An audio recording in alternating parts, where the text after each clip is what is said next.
within a very short time of the passing of Tupac, although it was released after his death. But tell me about your relationship with him.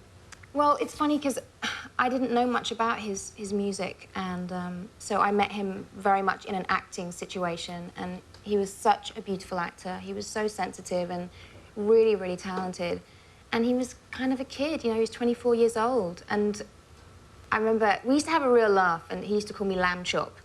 And I didn't quite understand what that meant for a while, but apparently it's because I was a lean piece of meat, which didn't offend me. I thought it was, I knew that was a positive. Better than a buffalo rib, I guess, right? It could have been worse.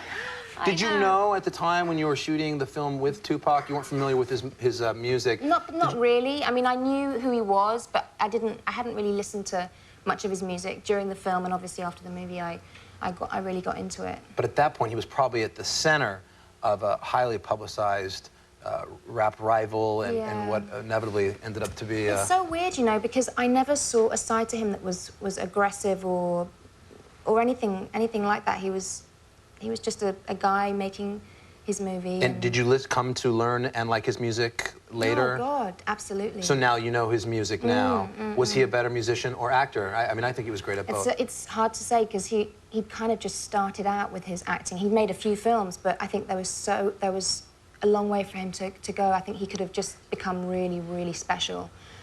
He was already great and really instinctive when I was working with him, but yeah, he would have been amazing. As an actor, do you think, or have you noticed, or maybe you can even comment on the fact, in the community of acting, with some people like, let's say, Eminem is coming out with this movie 8 Mile, and everybody's talking about it.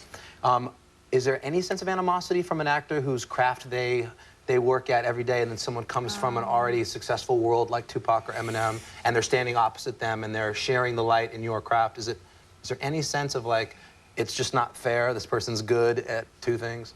I don't know. I mean, I come from dancing, and yet I switched to acting. I think if you've trained in the arts, or if it's something that you do, it just seems kind of inevitable that you're going to try something else as well. It's just because, I mean, even in a movie, you've got music, there's everything going on to make the film. So I think that, I mean, for me personally, I love it, because not only do they bring themselves, they bring their whole world with them. I learnt about Tupac's music. I learnt about, you know, his history, where he comes from, and all of that is really inspiring. So no, I don't.